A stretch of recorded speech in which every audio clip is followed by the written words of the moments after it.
믿음의 실천과 순종이라는 제목으로 함께 은혜를 나누길 원합니다.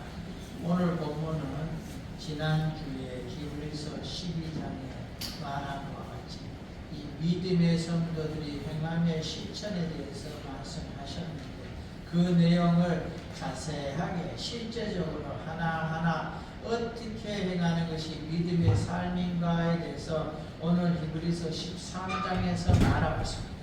그리고 이와 같이 행함을 인하여 어떤 복을 누리는가에 대해서도 구체적으로 말씀하고 있습니다.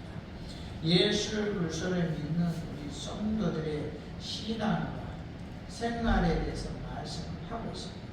그러면서 그 생활이 어떤 거냐면 형제사랑, 또한 용기의 본명, 그리고 탐욕에 대한 경계를 말합니다.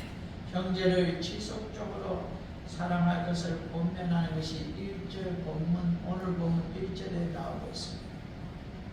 사랑의 실천 방안입니다. 그리고 두 번째는요, 손님을 대접하라. 이것에 힘을 쓰라고 오늘 본문 2절에 말합니다. 그리고 고난받는 사람을 생각하고 돌볼 것을요, 오늘 본문 3절에 말하고 있습니다. 그리고 4절과 5절을 보면요, 탐욕을 경계할 것을 권면하고 있고요, 구주와 동행하는 자로서의 용기와 확신을 가지고 살아가라고 우리에게 말하고 있습니다. 이것이 오늘 본문에 나오고 있는 우리가 가져야 될 5가지 부분에 대해서 먼저 돌아보기를 원하고, 그 이후에 또한 두 번째, 세 번째 삶에서 확신에 또한 찬양하며 감사하며 나가는 우리가 되길 원합니다. 오늘 본문이 주는 교훈을 통하여 우리의 삶에 적용하여서 믿음의 선진이 누리고 받은 그 놀라운 복을 우리도 누리기를 원하고, 또 이와 같은 은혜 가운데 나아가는 우리가 되어지길 주의 이름으로 축원합니다. 믿음의 실천과 순종에서 첫 번째로 우리가 생각할 것은 구주와 동행하는 자의 삶, 예수 그리스도와 동행하는 자의 삶이 어떤가에 대해서 우리가 돌아보길 원합니다. 예수 그리스도를 믿는 성도의 신앙과 생활의 실제적인 삶의 적용, 다시 말하면 우리가 어떻게 실천해 나갈 것인가, 행동으로 옮길 것인가에 대해서 말하고 있습니다. 그 내용에 대해서 말하면서 인내하는 믿음의 본면, 인내하는 실제적인 생활의 본면을 말하고 있습니다. 마음속으로만 참고 견디고 사는 것뿐만 아니라 행동으로서도 이 신앙의 삶을 행해 나가되 어렵고 힘들고 고통스럽지만 그것을 포기하지 말고 계속해서 참고 또 참고 그 길을 가라는 겁니다. 인내하는 생활의 본면으로서 먼저 형제 사랑에 대해서 권면하고 있습니다. 형제를 사랑하라. 형제 사랑하기를 계속하라. 1절에 말합니다. 멈추지 말라는 겁니다. 형제 사랑은 성도들에게 요구되는 윤리의 기초고, 예수 그리스도께서도 제자들에게 서로 사랑하도록 명하셨다고 말하고 있고, 이것을 새 계명이라고 요한복음 13장 34절에 우리에게 말하고 있습니다. 우리 귀한 성도들, 요한복음 13장 34절을 함께 읽어보겠습니다. 새 계명을 너희에게 주노니 서로 사랑하라. 내가 너희를 사랑한 것 같이 너희도 서로 사랑하라 라고 말씀하고 있습니다. 이 형제란 말은 바로 예수산에 있는 지체, 우리 서로 간의 성도들을 말합니다. 동료 그리스도인들을 사랑하기를 결코 중단해서는 안 되는데, 어떻게 사랑해야 되냐면 예수님이 나를 사랑했는지, 예수님이 나를 어떻게 사랑했습니까? 내가 죽어야 되는데 그걸 대신해서 자원해서 나를 대신해서 죽으셨습니다. 이와 같이 나도 형제를 위하여, 다른 성도들을 위하여 그렇게 그 예수님의 그 사랑을 나도 감당하라는 겁니다. 그리고 이 사랑을 어떻게 해야 되냐면요, 결코 중단하지 말고 그 사랑을 지속적으로 계속해서 행해 나가야 돼. 어떻게 하냐? 정해진 관습처럼 해야 된다. 이 정해진 관습이라는 게 무슨 말이냐면, 오랜 세월 동안 행해오다 보니까 그게 법이고 진리고 삶인 것처럼 습관화된 하나의 풍습, 참 그런 것처럼 되어진 것처럼 우리의 삶이 그와 같이 되어지나요? 어떤 것을 형제 사랑하는 것이 오랫동안 지속적으로 해왔기에 그게 당연한 것처럼 우리 삶 속에 그와 같이 생활 습관으로 그냥 박혀있는 것처럼 그렇게 형제 사랑하는 걸 관습처럼 습관처럼 행동처럼 하라는 성도들이 이미 형제 또는 자매 사랑하는 모습을 가지는 은혜를 성령 우리 가운데 있기 때문에 우리는 그런 것을 가지고 있다는 겁니다.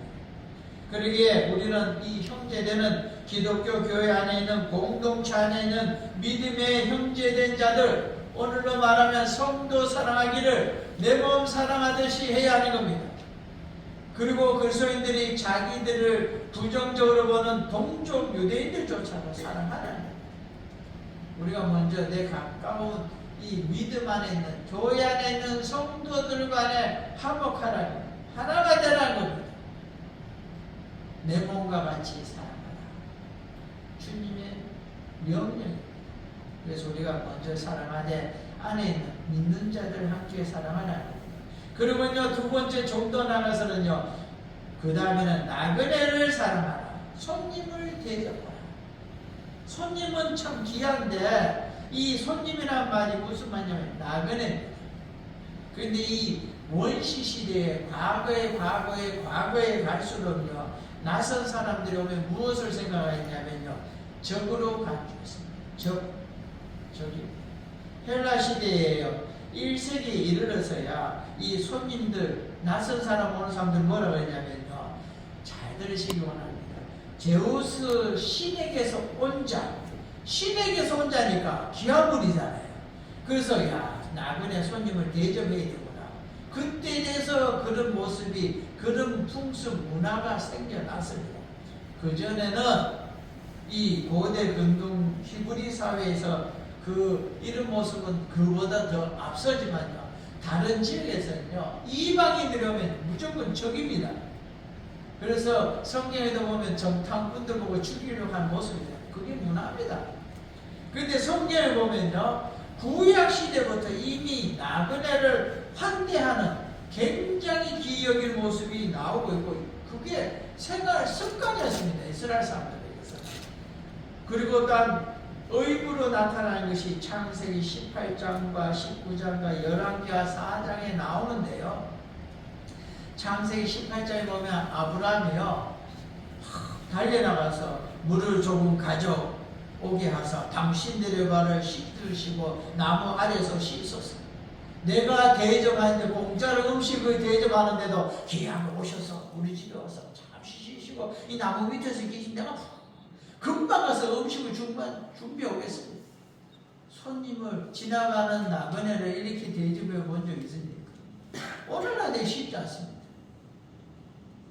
창세기 또한 19장 1절에 보면 그 두 천사가 소돔에 이르렀더니 마침 롯이 소돔 성문에 앉았다가 그들을 보고 일어나 영접하고 땅에 엎드려 절하며 엄청납니다.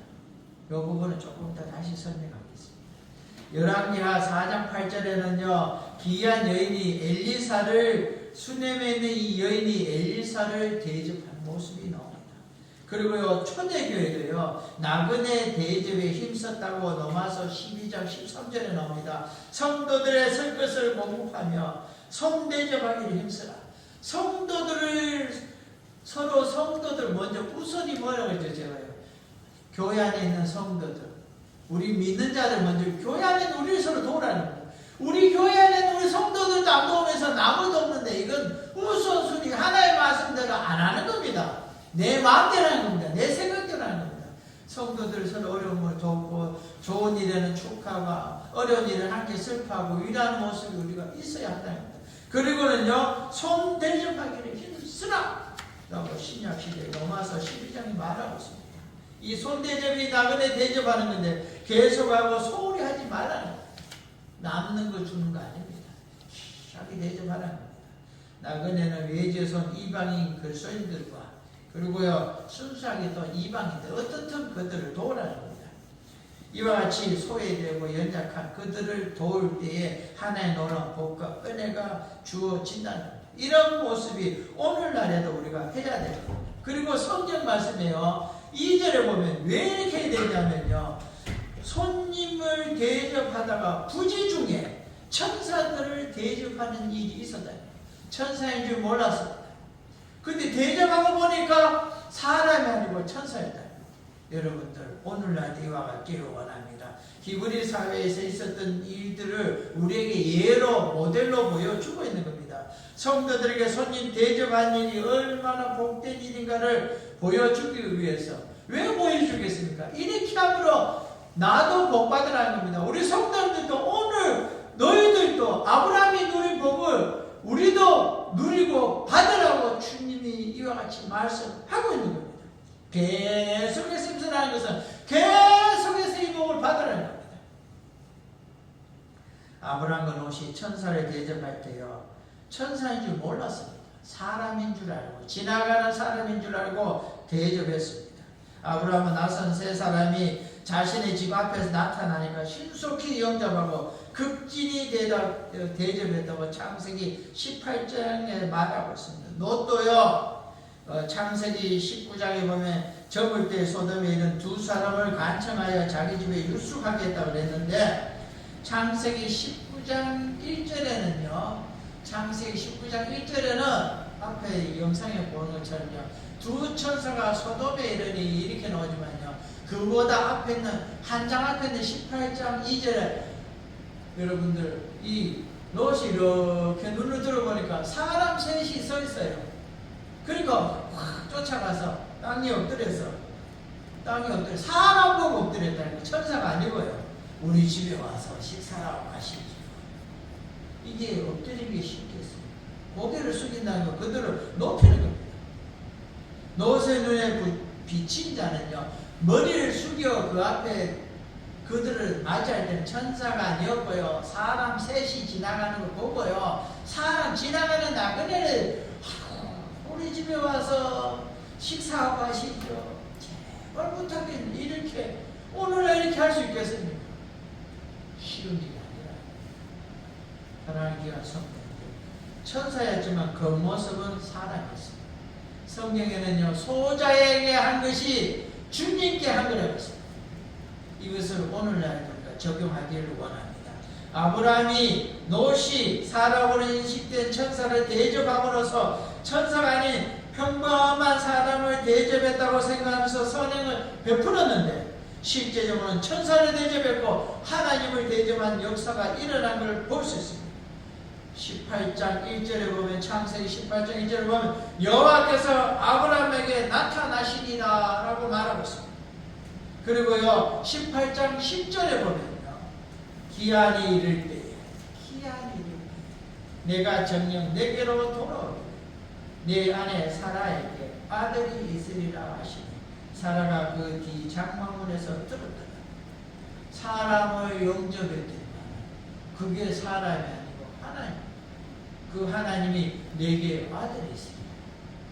엄청난 복입니다. 21장 2절에, 창세기 21장 2절에 보면 사라가 잉태하고 하나님의 말씀하신 기한에 미쳐 늙은 아브라함에게 아들을 낳으니, 기한이 미쳤다는 게 그런 말 아니잖아요. 기한이 이르렀다는 겁니다.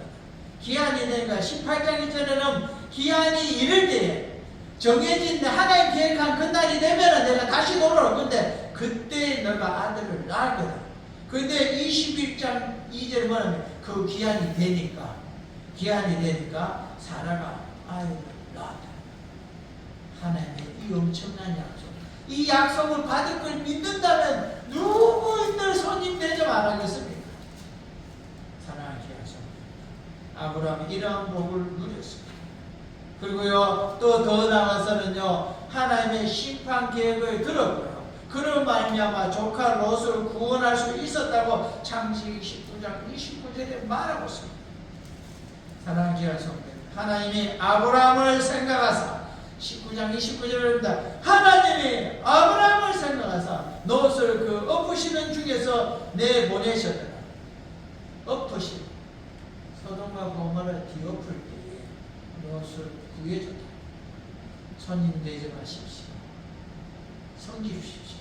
헌신하십시오. 최소한으로 여러분의 자녀를 지키고 하나님이 복을 주시고, 너도요 2딸과 함께 구원받는 복을 누렸다고 창세기 19장 16절에 말합니다.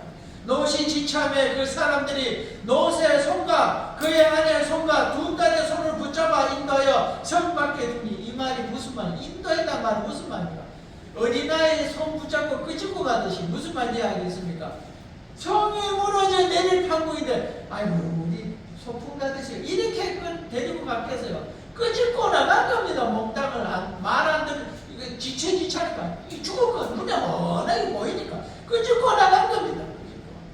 그렇게 보호해 주셨더니, 하나님은 손님 대접을 지극히 할 때요 롯에게 또한 아브라함의 역사하셨던 그 놀라운 복을 우리에게 주신다고 했습니다. 사랑하는 귀한 성도님들, 형제를 대접하고 사랑하고요, 손님도 대접하기를 원합니다. 그리고요 갈수록 우리말로 가관입니다. 행한다는 게 가관한다고 해서 죄송한데 힘들고 어려운 걸 계속해서 더 말합니다. 그 다음에 뭐라고 했냐면요 3절에는요 고난 중에 있는 그리스도인 형제에 대해서 어떻게 행해야 됩니까? 고난 중에 있는 사람들, 성도들 가운데 내 지체 중에 그 어려움 있는 자를 어떻게 된가를 도우라고 말합니다. 갇힌 자를 생각하고 라고 말합니다. 갇힌 자가 된 것처럼 고난도 함께 나누라. 내가 갇혀있는 것처럼, 내가 갇혀있으면 어떻게 하겠습니까? 내가 갇혀있는 사람들을 위해서 도우라. 어떻게든 돕지 않겠습니까? 어떻게든 내일이면 돌아보지 않겠습니까? 사람들이 어려워지면요 이 해결하려고 이상한 여자는 내가 찾을 수 있는 방법 여러 가지 찾아요. 그 다음에는요 어려운 일 생기니까 제가 금식 기도까지 해서요. 금식 막 하도 협박하는, 그때 제가 한번 얘기했잖아요. 하나님의 도움이 최고인데요, 사랑하는 귀한 성도, 내가 갇혔을 때에 제가 왜 이 말씀을 드리냐면, 내가 갇혀있으면 어떻게든 이 문제 해결하려고 변호사도 사고 여러 가지 방법을 다 찾잖아요. 할 수 있는 방법을 다 하는데, 내가 갇혀있는 것처럼 내 성도가 어려운 모습에 있으면 내일처럼 최선을 다해서 나의 모든 걸 동원해서 내 어려운 자들을 도우라는 겁니다. 내 어려운 자가 누구냐? 내 형제, 내 자매, 우리 교회에 있는 성도들을요 도우라는 겁니다. 고난을 함께 나누라. 그래서 몸에 속한 지체들에게 요구되는 마땅한 태도라고 했습니다. 한 지체가 고통을 당하면 몸 전체가 함께 겪는 것처럼 그렇게 알고며 힘들어하면 도우라는 겁니다. 초대교회 당시에 그리스도인들은 고난 중에는 그리스도인 형제에게 잘 행했습니다.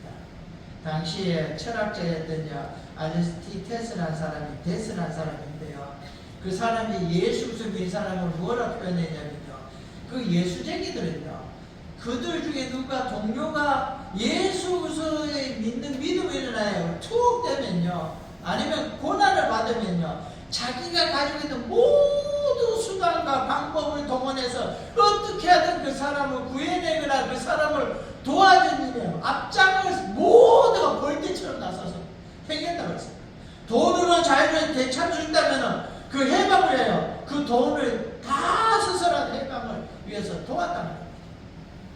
그리고 오리겐이라는 위대한 분은요, 거룩한 순교자가 이제 감옥에 있다가 투옥되어 있다가 형을 선고받아서 사형을 당하게 되면요, 그 죽으러 가는 그 길에요, 처형당하러 가는 그 길에 위험을 무릅쓰고 함께 걸어갔다. 너 혼자 아니다. 내가 함께 한다. 자문하면 같이가 죽을 수도 있다. 함께 손잡고 하면서 내가 함께 한다. 엄청난 일. 그 사형받는 그 현장까지 동행했고요.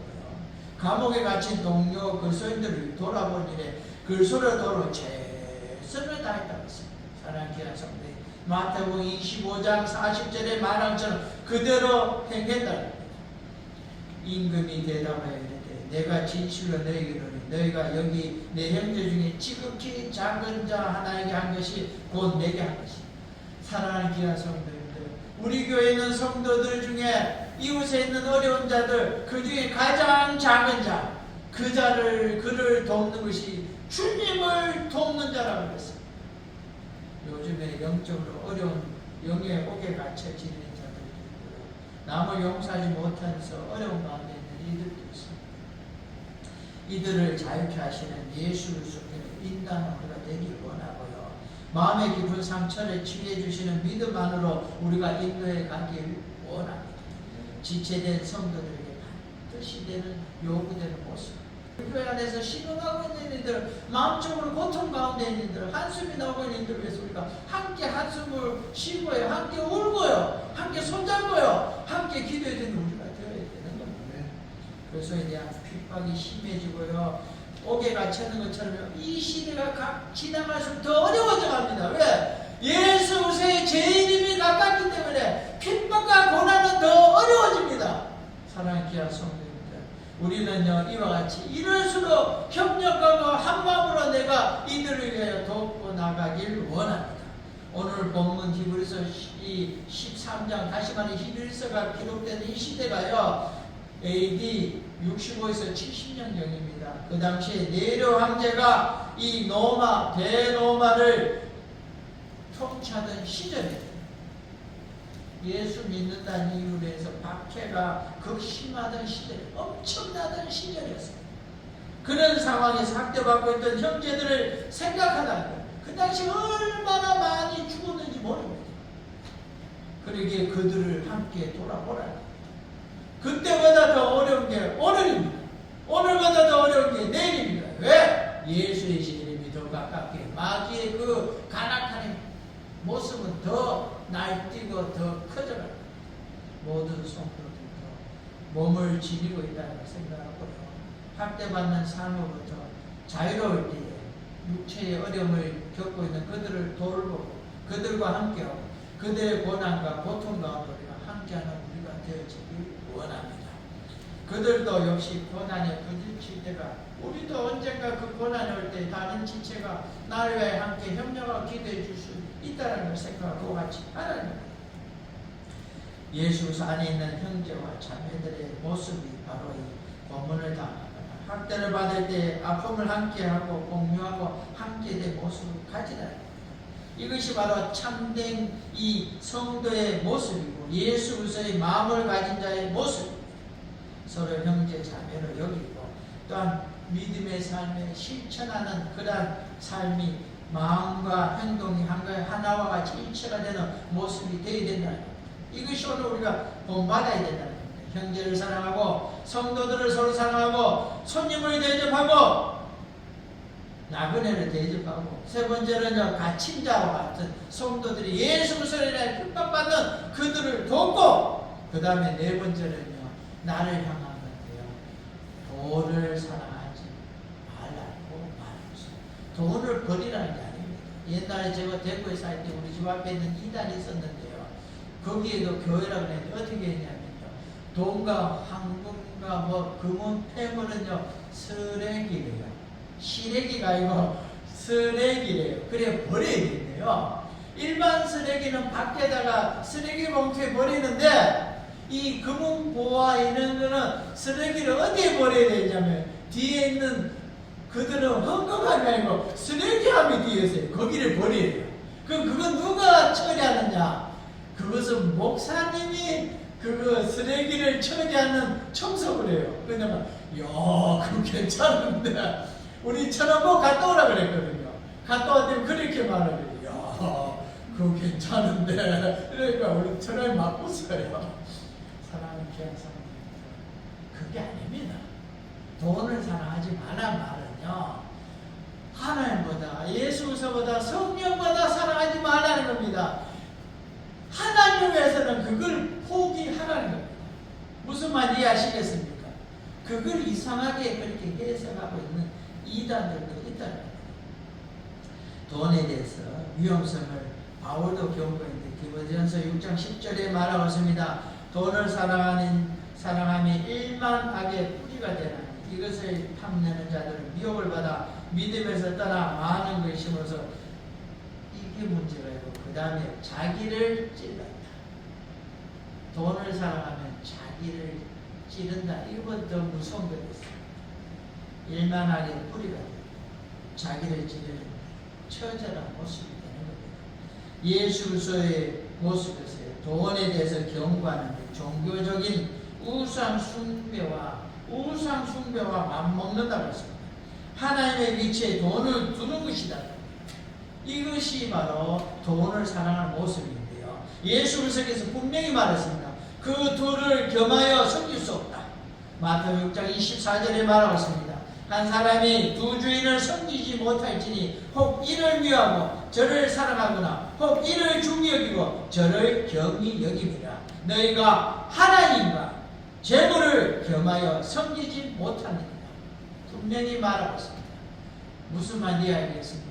돈을 사랑하지 말라는 것은요, 하나님보다 더 사랑하지 말라는 겁니다. 열심히 일해서 돈 버는 거죠. 그 잘못된 거 아닙니다. 그런데 하나님을 섬기는 것보다 돈을 더 섬기면 그게 아니라는 거예요. 무슨 말인지 이해하시겠습니까? 돈을 포기할 건가 하나님을 포기할 건가 물을 때 하나님을 포기하면 안 된다는 겁니다. 하나님을 가장 우선시하는 사랑을 가진 자가 바로 돈을 사랑하지 않는 자다라고 말하고 있습니다. 돈을 사랑하는 자는 결국에 하나님 원치 않는 일을 가지하게 빠질 수밖에 없다고 분명히 디모데전서 6장 10절에 조금 전에 말씀한 것처럼 말씀하고 있습니다. 돈에 대한 태도와 습관은 그 사람의 인생의 내용을 결정짓게 되고요. 생활 방식과 마음의 가짐과 성격을 나타내게 되어 있습니다. 사랑하는 기억성, 예수가 최고면 예수가 최고인 일을 위해 선택하고 그걸 위해 뛰어가게 됐습니다. 그런데 돈이 최고면요, 돈을 향하여 뛰어가게 됐습니다. 핵심적인 그 표대가 어디냐? 여리고성 함락할 때 하나님께 바쳐지고 분배 금은과 아름다운 외투를 타면서 아간이라는 사람이 그것을 숨겼다가 자기만 죽은 게 아니고요, 가족과 함께 진멸되었다고 여호수아서 7장 25절에 말하고 있습니다. 사랑하는 성도, 그를 돌로 치고 물건들도 돌로 치고 불사하고 무슨 일이 않습니까? 거대한 재산에 대한 욕망을 저버리고 부자 청년은요, 예수님 또한 이 말씀을 따르지 못했다고 누가복음 18장에 말하고 있습니다. 사랑하는 귀한 성도, 우리가 살아가는 아가처럼 아니면요 부자 청년처럼 그렇지 않기를 원합니다. 누가복음 18장 22절에 원합니다. 그런 모습이 나옵니다.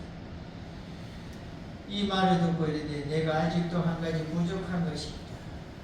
그 모든 것을 팔아 가난한 자에게 주고 와서 나를 따르라니까. 이 말을 듣고 심히 근심했다고 했습니다. 그리고요 아나니아와 삽비라도요 황당한 사람이잖아요. 누가 그 팔았는 걸 반을 바치라고 그랬습니까? 아무도 무슨 말 안 했습니다. 자기가 그냥 이렇게 우리말을 붕 떠셔 자기 나름대로 가서 내가 이왕을 채했습니다 딱 하고 아나니아와 삽비라 그렇게 거짓말해서 그들이 죽었습니다.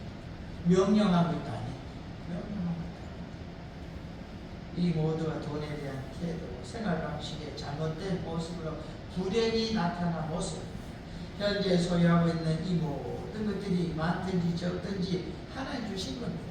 그러기에 감사하며 살아라는데 적은데 왜 감사하고 살아라 그랬냐면요, 그 다음에 나오는 말씀이 귀하고 소중하기에 그와 같이 살라라고 말하고 있습니다. 왜냐면요 주님께서 항상 우리와 동행하신다고 분명히 말하고 있습니다. 내가 결코 너희를 버리지 않아, 너희를 떠나지 않아. 하나님이 공급해 주기 때문에 걱정하지 말라는 겁니다. 자족하라는 겁니다. 하나님이 공급해 주는데 뭐가 걱정이냐. 하나님이신 아버지께 대해서 가지고 있는 신뢰와 확신 위에 있을 때는 그 속에 감사가 있는 겁니다. 예수 그리스도를 자기 인생의 주인으로 모시고 사는 사람과 항상 보조를 같이 할 사람은 자족하는 생활이 일어나진다라고 우리에게 말해 주고 있습니다. 자기 능력으로 얻을 수 있는 것에 대해서 자꾸 생각하다 보면 내 능력으로 살아가다 보면 지나치게 되고 더 말하고 더 큰 거, 더 많은 것을 꿈꾸게 되는데요. 사랑하는 성도, 하나님의 약속의 말씀을 확실히 믿고 신뢰하고 가면 어떤 상황에서도 용기를 잃지 않고 나아간다고 오늘 본문 히브리서 13장 5절에 말하고 있습니다. 무엇이라 하냐면 내가 결코 너희를 버리지 않아, 너희를 떠나지 않아. 그러기에 하나님을 의지하고 돈을 의지하지 말라는 겁니다. 공급해 주겠다는 겁니다. 이스라엘 지도자 여호수아에게서 이 말씀은 어디 나오냐면요, 이 오늘 본문에만 나온 히브리서 13장 오늘 5절에 나오는 게 아니라 구약 성경 여호수아서 1장 5절의 말씀을 인용해 온 겁니다. 여호수아서 1장 5절을 보면요, 끝부분에 내가 너를 떠나지 않으며 버리지 아니하리니, 여호수아를 세워서 그 귀한 일을 행할 때 그렇게 했습니다. 그리고요, 야곱에게도 창세기 28장 15절에 너를 떠나지 아니하리라. 그들에게 떠나지 않는다는 건 엄청난 겁니다. 하나님의 약속을 절대적으로 믿어지 이렇게 하고 그들은 믿고 확신했습니다. 엄청난 말입니다. 이사야 41장 17절에도 그들을 버리지 아니할 것이다. 하나님 버리지 않는다고 했으면 절대로 버리지 않습니다. 그 하나님이 오늘 우리와 함께 계시고 우리를 버리지 않고 우리에게 공급해 주시기에 부족함이 없는 겁니다.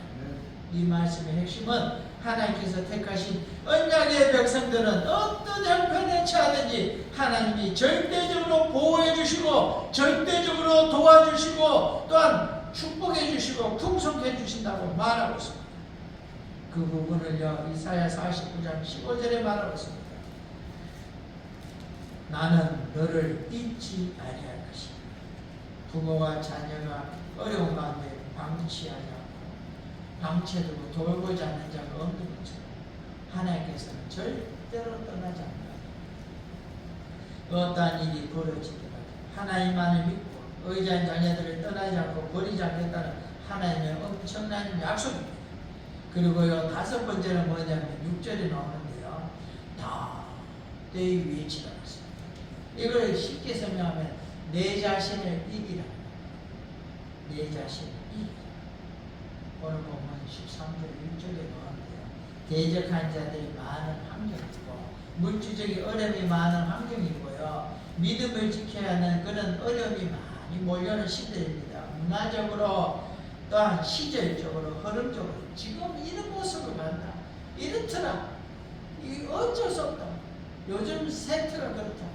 어떻든 간에요, 오늘 세태가 어떻다는들요, 노아 시대만 하겠습니까? 노아 시대에 노아의 방주를 만드는데 도와준 사람은 하나도 없었습니다. 그래도 그는 하나님의 말씀대로 살았습니다. 시절이 어떻고 현실이 어떻고 상관없습니다. 의대했던 하나님의 말씀대로 살아가기를 원합니다. 내가 내 자신을 이기시기를 원합니다. 내 생각을 이기시기를 원합니다. 내가 바라보는 긍정적인 생각을 이기시기를 원합니다. 성경이 답입니다. 성도가 용기를 가질 수 있는 것은 환경과 여건이 아니라 내가 보는 눈이 아니라 내가 알고 있는 지식이 아니라 내가 알고 있는 과학이 아닙니다. 전능하신 하나님께서 나를 버리지 않고 떠나지 않는 약속 때문인 것이고 그 하나님이 나를 지켜주기 때문에 우리가 무서워할 필요 없고 사람이 내게 어찌하냐 주는 나를 돕는 자라고 6절에 말하고 있습니다. 이 신뢰 확신을 가지고 있을 때는요, 우리는 믿고 승리하며 나갈 수 있습니다. 나의 계기가 아닙니다. 나의 용기가 아닙니다. 성령 충만한 가운데 내게 주시는 하나님의 은혜입니다. 성도가 예수의 도움을 기대할 수 있는 근거가 바로 함께 하시는 하나님의 은혜 때문에 10편 118편 6절에 여호와는 내 편이시라 내가 두려워하지 아니하리니 사람이 내게 어찌할까. 하나님이 내 편인데 누가 나를 이길 수 있겠어요? 넘어서 8장 38절과 39절에도 그와 같은 놀라운 말씀이 나옵니다. 내가 확신하는 사망이나 생명이나 천사들이나 권세자들이나 현재이나 장래이나 능력이나 높음이나 기쁨이나 다른 어떤 피조물이라도 우리를 우리 주 그리스도 예수 안에 있는 하나님의 사랑에서 끊을 수 없으리라. 저는 여기서 엄청나게 뭐냐면 천사들이다 라고 나오고 있습니다. 권세자들. 이 시절에 오늘 이 시대에 예수 믿는 걸 핍박하는 힘 좀 있다는 그들들요. 우리 어떻게 할 수 없습니다. 사랑하는 귀한 성도님, 옛말에도 권력 10년 안 간댔습니다. 10년은 무슨 말이에요? 5년 단 두려워하지 말고 떨지 말고 말씀 붙잡고 살아가길 원합니다. 하나님 항상 같이 하기 때문에 언제든지 도움을 받기 때문에, 언제든지 공급받기 때문에 사람을 두려워하지 말고 환경을 두려워하지 말고 오직 하나님 성도의 삶을 돌보시는 분이기에 그 하나님을 바라보고 우리 모든 걸 알고 또한 우리 모든 걸 채워주시는 그 현재의 역사하시는 하나님 붙잡고 살아가기를 원합니다. 믿음의 실천의 부분에서 우리가 어떻게 순종해야 되냐면요, 형제를 사랑해야 되고요, 나그네를 사랑해야 되고요, 갇힌 자 고난 중에 있는 자를 사랑해야 되고요, 돈을 사랑하지 말아야 되고요, 시대적 흐름이나 환경과 여건과 내 자신을 이기고 우리가 나아가는 삶을 살라고 말합니다. 이와 같이 할 때 아브라함이 또한 노시 누린 그와 같은 놀라운 복을 우리도 누리게 된다고 말하고 있습니다. 이러한 모습에서 두 번째 생각할 것은 영원토록 동일하신 예수 그리스도를 바라보기를 원합니다. 8절에 보면요, 오늘이나 어제나 오늘이나 영원토록 동일하다. 어제도 오늘도 내일도 영원하십니다. 예수 그리스도는 과거에 믿음의 선진들에게 힘과 위로가 되셨던 것처럼 오늘 우리에게도 힘이 되고 지금도 힘이 되어 주시고 계십니다. 그러한 위로와 힘이 오늘만 끝나는 게 아니라 내일도 또한 주님 오시는 그날까지 그렇게 역사하십니다. 하나님은 변치 않는 분이고 영원히 살아계신 분입니다. 과거에 조상들과 함께 하셨던 예수 그리스도께서 지금 우리와 함께 계시고 장차 우리 뒤의 세대, 우리의 자녀, 손자, 손자들에게도 주님 오시는 그날까지, 종말 그날까지도 함께 하시고 변하지 않습니다. 어제 여호와서를 확실하게 도우셨던 예수 그리스도께서 오늘 약속하신 그 모습을 따라 오늘 우리 성도님들에게 도우시고 역사해 주신 그 하나님이 내일에는 믿음의 후손들에게도 돕고 역사하신다고 했습니다. 믿음의 선진들은 하나님께서 맡기신 역할을 마친 후에 다 사라졌습니다. 천국을 갔습니다. 그러나 예수 그리스도는 여전히 그 자리에서 오늘도 우리를 돕고 있습니다. 우리를 인도하고 있습니다. 그러기에 오늘 이 시대에 사는 우리 모든 성도님들, 믿음의 선진들, 믿음의 영웅들이 예수 그리스도의 그 안에서 가졌던 믿음과 신뢰를 본받아서 행했던 그 5가지 앞에 말한 그런 신실한 삶을 살았던 믿음의 선진들처럼 우리도 믿음이 흔들리지 말고 믿음 안에서 굳건히 서서 그와 같이 나아가길 원합니다. 그렇게 나아가면서 우리가 이 5가지 중에 하나를 더 겸해서 말해야 되는데, 다른 교훈을 경계하라. 성경 말씀에 나온 성경 말씀은 쉽습니다. 누구나 아는 겁니다. 여러분 지금까지 들은 그 내용입니다. 직분자 중에 어느 정도 서리 집사 이상 됐다면 이미 대부분 교회 집이 다 들었습니다. 그거 이외에 이상한 말을 들으면 그 이상한 겁니다. 야, 저기는 그거보다 더 깊이 있는 걸 말하는, 깊이 있는 게 얘기하는 게 아닙니다. 거짓도 잘못된 거 얘기합니다. 다른 교훈을 경계하랬습니다. 다른 교훈은 낯선 사람들 전해주는 건데요. 내용정차도 생소한 그런 교훈들, 다른 교훈을 조심하라고 했습니다. 오늘날 얼마나 많은지 모릅니다. 예수의 이름으로 말한다 하지만서도 옳고 그름의 모습도 모르면서 거짓의 모습이 얼마나 많이 나타나는지 모릅니다. 사탄은 성도들 혼란케 하여 천사의 모습을 다가오지만은 진리 위장한 비진리로 양의 탈을 쓴 일이라고 성경에 분명히 말하고 있습니다. 옛것이 항상 옳은 것도 새것이 항상 그릇된 것도 아니지만 오직 하나 성경 말씀은 확실하고 진리입니다. 말씀에서 생소한 주장이나 잘못된 것을 경계하는 우리가 되길 원합니다. 마음을 강하게 하고 참된 영적 능력으로 얻은 비결로 하나님께 오는 은혜를 누리는 우리가 되길 원합니다. 왜? 하나님은 어제나 오늘 내일 영원토록 동일하시기 때문입니다. 특정한 음식을 먹는 것이 신앙의 그 충만을 해주는 게 아니라 은혜로우신 하나님의 말씀의 영적인 능력으로 우리가 나아가야 된다라고 말하고 있습니다. 음식이 아니라 귀한 하나님의 그 말씀이 우리를 귀하게 거룩하게 한다라고 말하고 있습니다. 그러기에 우리가 영원토록 동일하신 예수 그리스도를 붙잡고 그 말씀을 따라 살아가지는 우리가 되어지길 원합니다. 세 번째는요, 찬미와 선행의 산 제사를 드리라고 말하고 있습니다. 하나님 기뻐하시는 찬미와 선행의 제사를 드려야 되는데, 예수 그리스도의 완전한 제사 이후로 이제는 성도가 하나님이 헌정하시게 드릴 수 있는 바로 찬미와 선행의 제사라고 말하고 있습니다. 이 선행의 제사라는 것은 성도 개인이 표현하는 모습입니다. 성도들이 항상 계속해서 드려야 될 하나님께 영광스럽게 하는 제사가 뭐냐면 찬양의 제사. 제사 중에 최고의 제사는 찬양입니다. 찬양의 제사는 없어지지 않고 이 땅에서도 드리지만 저 천국에서도 드리는 것이 찬양의 제사입니다. 찬양 우리가 하나님께 드려야 최고의 제물이고 계속 바치도록 힘써야 되는 거고, 제물을 제단에 올려놓듯이 참미의 그런 제물을 하나님께 올려야 됩니다. 참미의 제사를 드리는 이유는 예수를 하나 드리는 것이고 항상 드려야 되는 것이고 예수를 통해서만 드릴 수 있는 최고의 제사입니다.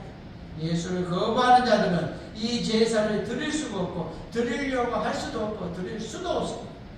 하나님을 영화롭게 하고 하나님의 구원의 은혜를 누린 우리가 하나님께 드릴 수 있는 최고의 복인 이 찬양이라는, 어려운 환경에서도 찬양할 수 있고 또 하나님의 역사를 기대할 수 있다고 사도행전 16장 26절에 말합니다. 한말 중에 바울과 실라가 기도하고 하나님을 찬송하며라고 말하고 있습니다. 그런데 지진이 나고 옥토가 움직이고 문이 열리고 기적과 이적의 역사가 일어났습니다. 하박국 선지자도요, 국토가 유린되어 산업 기반이 무너지는 상황에서도 구원의 하나님이 나의 즐거워하며 기뻐한다고 하박국 3장 16절에서 19절까지 말하고 있습니다. 찬미의 제사는 하나님의 이름을 고백하는 입술의 열매고 하나님을 찬미하는 것은 예수 그리스도를 통해 죄인을 구원하신 하나님의 은혜에 대한 감사의 외적 표현이고 입술의 표현이고 고백이라고 했습니다. 입술에 또한 열매라고 했습니다. 구체적인 감사의 찬양, 하나님의 은혜를 아는 이들이 결코 중단해서는 안 되고 중단되어지지 않습니다. 입에서 흥얼흥얼거리지고 나오게 되어져 있는 겁니다. 엄청나고 고귀한 참된 제사가 찬양. 이사야 57장 19절에 입술의 열매라고 말하고 있습니다. 그리고 호세아서 14장 2절에도 입술의 열매라고 했습니다. 입술의 열매가 뭐냐? 찬양. 하나님을 영원하게 하는 찬양의 제사와 함께 성도들이 동일하게도 요구되는 게 뭐냐면 성김의 희생 제사입니다. 제가 말씀드렸잖아요. 5가지 모습. 사랑하는 귀한 성도님들, 하나님 앞에 성김의 이 헌신, 희생, 이걸 감당하기를 원합니다. 이웃과의 관계에서 좋은 일을 도모하고 소홀히 하지 말고 하나님과의 관계에서 또한 사람들과의 관계에서도 깨어지지 않는 교제와 또한 친밀한 관계로 우리가 이 5가지 모습을 헌신하고 이웃에 대해서는 교제로서 돕고 베풀고 함께하는 모습을 가져야 돼요. 그리고 더 나아가서는 전도와 구제를 힘쓰며 안으로는 서로 함께하는 나누고 베푸는 그런 모습을 가지라고 사도행전 4장 32절에서 35절에 말하고 있습니다. 그 모든 자기의 것을 사도들 발 앞에 두면 그들이 각 사람의 필요에 따라 나누어서 라고 말하고 있습니다. 이종 관행을 계속해야 되고 확산시켜 나가고 소홀히 하지 말라고 1절에 형제 사랑을 하기를 계속하라고 말하고 있습니다. 주님도 말합니다. 내 옷을 내 몸과 같이 사랑하라. 내 몸처럼 사랑하라는 것은 내 몸 챙기듯이 챙기라는 겁니다. 선을 행하는 것과 유무상통 서로 나누는 교제를 가지라는 겁니다.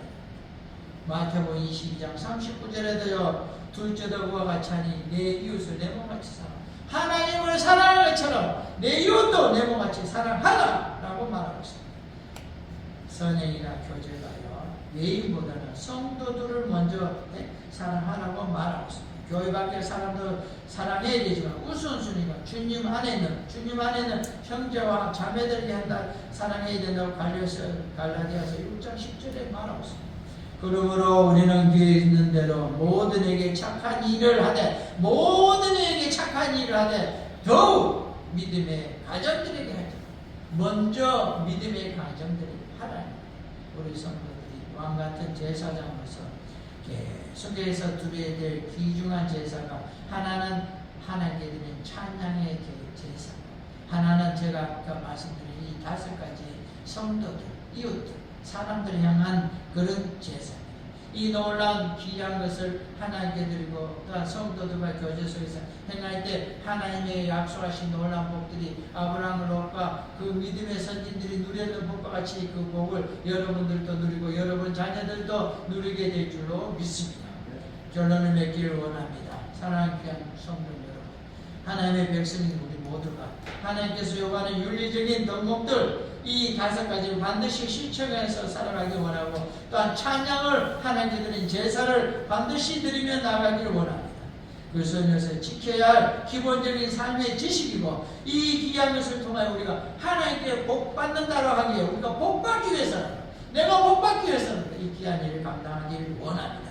세상적인 관점에서 그 일을 감당하지 않으면요 비난과 지탄을 받습니다. 윤리적인 덕목을 감당하지 않을 때 많은 사람들에게 손가락질 당합니다. 하나님의 계명의 차원에서 볼 때는요, 우리가 하나님께 찬양의 제사를 드리지 않고, 제가 조금 전에 말씀드린 이웃 형제들 또한 주 안에 있는 성도들은 사람들 행한 이 제사를 헌신의 제사를 감당하지 않을 때 하나님은 징계의 대상이 된다고 하고, 그 일을 잘 감당할 때는 하나님의 복받는 대상이 된다고 했습니다. 그러기에 우리는 우리의 일생 삶 가운데서, 일상적인 삶 가운데서 선택해야 됩니다. 무슨 삶을? 저주의, 심판의, 징계의 삶이냐, 하나님 주시는 믿음의 선진들이 누린 그 놀라운 복을 받는 삶인가를 선택의 놀라운 기로에 서 있는 겁니다. 우리 사랑하는 귀한 성도, 믿음의 실천과 이 믿음의 실천의 순종을 감당할 때 주어지는 복을 오늘 본문에 말하고 있습니다. 이 귀한 복을 감당함으로 우리도 이와 같은 놀라운 믿음의 선진 누린 놀라운 복을 우리도 누리고, 이 놀라운 복을 우리가 삶을 보여줘서 우리 자녀들도 그렇게 살아가므로 우리가 누린 복보다 더 놀라운 복들을 내 자녀들, 내 손자들 대대에 누리기를 원하고, 또한 이와 같은 복이 여러분과 여러분의 가정에 전하지길 주의 이름으로 축원합니다. 기도하겠습니다. 크신 은혜와 사랑의 하나님이시, 오늘도 우리가 주께로 나왔습니다. 믿음의 선진들이 누린 복보다 우리 성도들이 더 놀라운 약속의 복들이 충만하게 넘쳐나게 누리게 해주시고, 우리 성도들의 그 믿음을 본받아 우리 성도들의 자녀들의 그 가정과 손자 손자들에게 더 넘쳐나는 역사와 축복의 은혜가 가득하게 하여 주옵소서. 주께서 함께해 주시기를 원합니다. 모든 것 우리 구주 예수 그리스도의 이름으로 기도드리옵나이다. 아멘.